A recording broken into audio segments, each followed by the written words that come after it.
Alright, David Harry here. So what it is, I'm thinking about using my Flip 5 here on its own without a case. Now I would never normally use any phone without a case, but I'm thinking, you know what, I'm going to try the Flip 5 on its own without a case because it's such a tiny phone and I want to keep it really small. But at the very least, I would definitely want to have a screen protector to cover the front screen here. So what I'm going to do in this video is to throw on one of these tempered glass screen protectors here by JETech, and let's see how we get on. So inside the pack, what we get are 3 tempered glass screen protectors, 3 sets of cleaning peripherals. We get one of those dust remover sticker things, which I always have problems with. And then we get a bunch of literature here. One of these is going to be like a guide, and there is a piece in the guide that I will refer to very quickly in a second. And then the rest of it's just like a welcome thing and a product catalogue. Now, obviously, all I need out of this setup is the 1 tempered glass screen protector, the 1 cleaning kit, and also this dust removal sticker. Now, I say obviously, and that's because I'm assuming that I'm going to be able to get this done with just the first screen protector that I try. Now, before I go any further, there is just this one thing that I want to refer to as far as the instructions are concerned. And it says here, slide on the protector from top to bottom and wait for auto adhesion. Now, what I'm assuming there is that when you put the tempered glass screen protector on, it doesn't immediately stick down. So it's going to give you a little bit of leeway to try and kind of get it centered and put on straight and stuff before it decides to stick itself down or adhere to the screen. So what I'm going to do now is to clean the screen on my Flip 5 here. But the one thing that I would say though is when you do this, you try and put the tempered glass onto your Flip's screen as soon as you've done the cleaning, and then that way it just kind of stops anything like dust settling on your screen before you get your screen protector on. Now obviously, because I'm doing this kind of tutorial thing, or what I hope is going to be a tutorial and not just a complete botch job, because I've got to do this and talk, obviously it takes me a little bit more time to get from the cleaning stage to putting the screen on, but you just do that bit as fast as you can.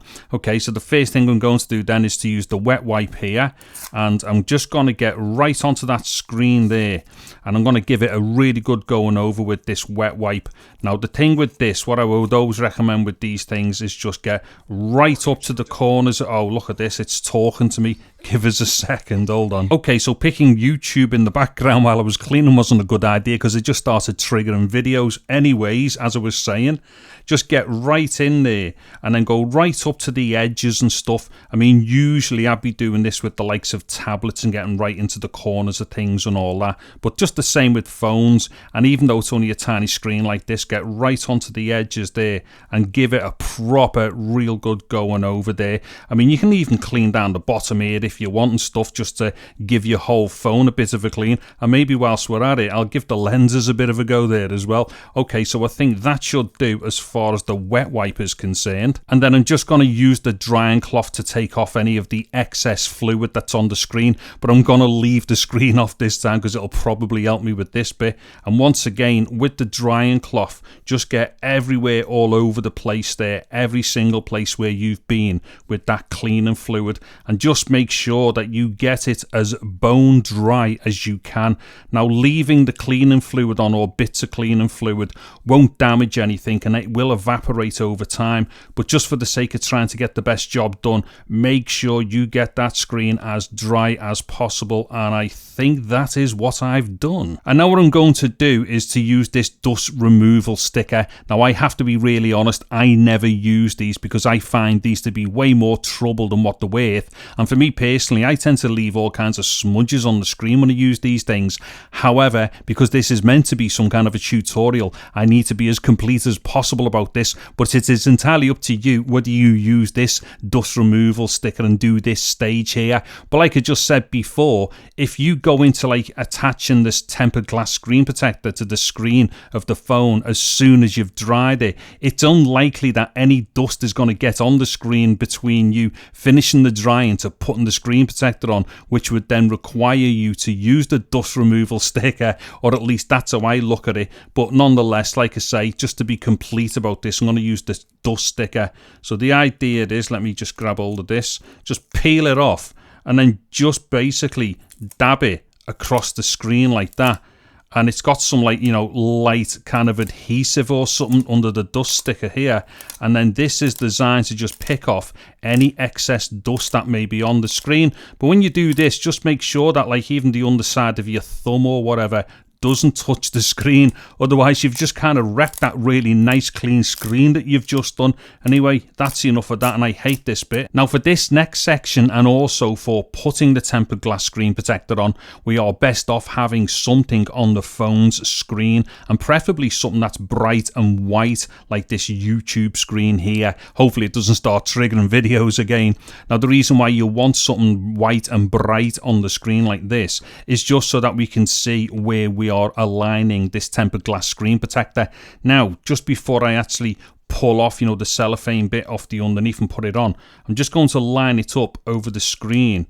And as we will see here, the tempered glass screen protector has got like a couple of millimeters either side or all around the screen as clearance, so it kind of hangs over the visible screen area by a couple of mil all the way round. So just bear that in mind as you're putting it on.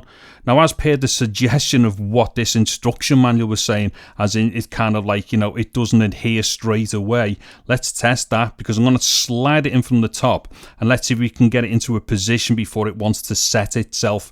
Now, of course, all we've got to do here is grab this tab from the corner of the screen protector, pull that down and pull the cellophane piece from underneath, and then we'll put the thing straight on. When I say thing, I mean the tempered glass screen.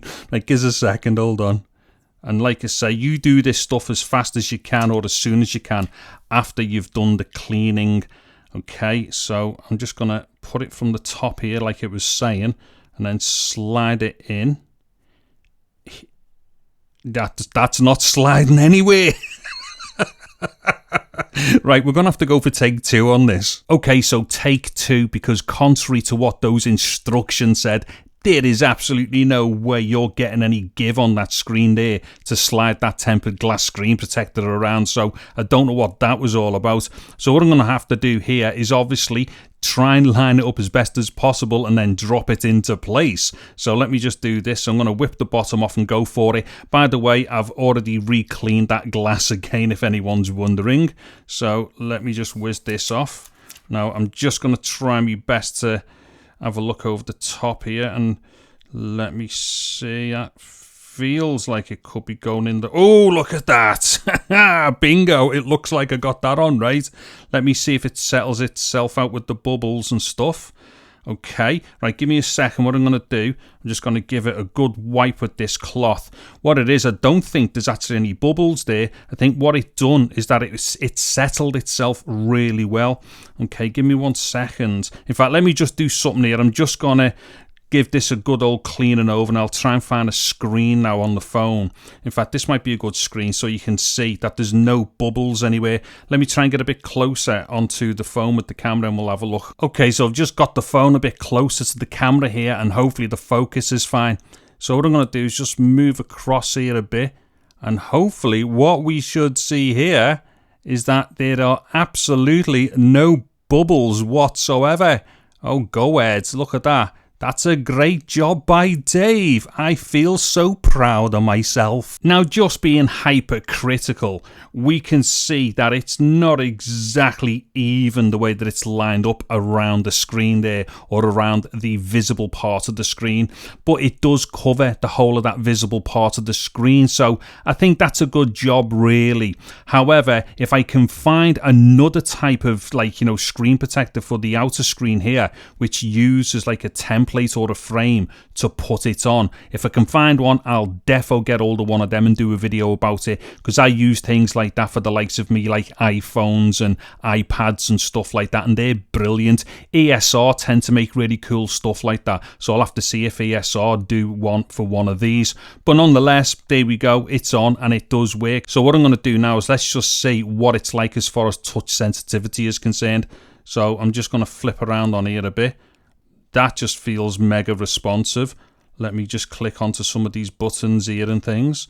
Okay, they're all good as well. Let's see. Yeah, all that stuff is brilliant.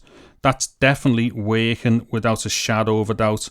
And if I just flip around here, yeah, that is all definitely spot on. So as far as sensitivity is concerned, there is absolutely no problem. Anyways, that should just about do it for this video then, and hopefully it has been interesting to you. Maybe it's been entertaining, and that's a push. Maybe it's been helpful. Anyway, there's going to be links to all the stuff used in the video in the description below and whatnot. If you've liked the video, please do give it a thumbs up, and if you really like the video, like loads and loads and stuff like that, then subscribe to my channel and click on like the bell notification icon thing and all that stuff.